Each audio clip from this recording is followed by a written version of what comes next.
Revenge কাকে বলে বা কিভাবে রিভেঞ্জ নিতে হয় সেটা কিন্তু আমাদের মুন্না ভাইয়ের থেকে ভালো আর কেউই জানে না। কারণ আজকের ম্যাচের ভিতরে মুন্না ভাই একটা নারীর প্রেমে পড়ে গেলেও সেই নারী কিন্তু তাকে ধোকা দিয়ে দেয়। মানে ওই মেয়ে প্রথমে মুন্না ভাইয়ের সাথে টিমিং করে এবং শেষমেশ ওই মেয়েই কিন্তু আবার মুন্না ভাইকেই মাইরা দেয়। এখন কথা হচ্ছে আমাদের মুন্না ভাই কি এত বড় ধোকার প্রতিশোধটা নিতে পারবে? সেটা দেখার আগে তোমাদের কাছে একটাই চাওয়া, আমরা কিন্তু 1,10,000 ফ্যামিলির অনেক কাছাকাছি আছি। তাই তোমরা যারা এখনো আমাকে ফলো করো নাই, একটু ফলো করে আমাদের ফ্যামিলির মেম্বার হয়ে যাও। তোমরা যারা চাও তোমাদের ইচ্ছা মতো দিনরাত 24 ঘন্টার যে কোনো সময় টুর্নামেন্ট খেলতে, যে কোনো ব্রাউজারে গিয়ে সার্চ করো গেম ক্লাব বিডি। ওইখানে তোমরা সকল ধরনের টুর্নামেন্ট খেলার পাশাপাশি নিজেরাই চাইলে অনেক কম দামে বেশি বেশি ডায়মন্ড টপ আপ করতে পারবা। ফাইনালি ভালো কিছু পেয়ে যায়।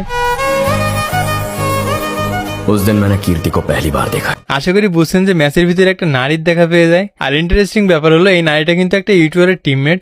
যাই হোক, এর কিছু সময় পরে আমি এখানে নক হয়ে যাই। তারপর তাদের ভালোবাসা দেখে আমি সত্যি অনেক ইমোশনাল হয়ে গেছিলাম। ভাবলাম আমাদের এই সুন্দর মুহূর্তটা নষ্ট করলো কে, তাকে তো দেখা লাগবে। তো তারপর যখন রিপ্লে দেখতে গেলাম তখন কি হয় দেখেন।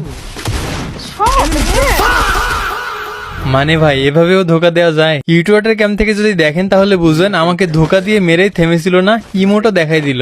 मुन्ना टेन के এখানে মেয়েটা কোন লেভেলের অ্যাক্টিং করলো জাস্ট একবার ভাবেন। তো এরপর রিভাইভ পেয়ে আবার একাই চলে আসি রিভেঞ্জ নেওয়ার জন্য। রিভেঞ্জ নিতে এসে আমি আবারও নক হয়ে যাচ্ছিলাম, কিন্তু এরা আমার ইমোশন নিয়ে খেলছে, যে জন্য মাথার ভিতরে একটাই জিনিস ঘুরছিল যে রিভেঞ্জ নেওয়াই লাগবে।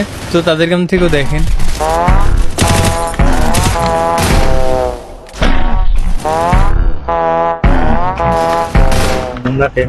এদের দুইটাকে মারার পর আরেকটা মেয়েকে ওয়ান ট্যাপ দিয়ে দিই। अरे रानी भाई मारा गया इधर। কিন্তু সেই ধোকাবাজ মেয়েটাকে কিন্তু এখনো খুঁজে পাইনি। মেয়েটার আমার উপর কিসের এত রাগ বুঝলাম না, কারণ এখানে কি করলো দেখেন। মানে ভাই গাড়ি চাপা দিয়ে মারার প্ল্যান করছে। তারপর অস্কারের নির্যাতন, আমি প্যাক করছিলাম সেই প্যাকের ভিতরে ঢুকে মারার ট্রাই করতেছে, কিন্তু এবার আর সেই সুযোগ পাইনি।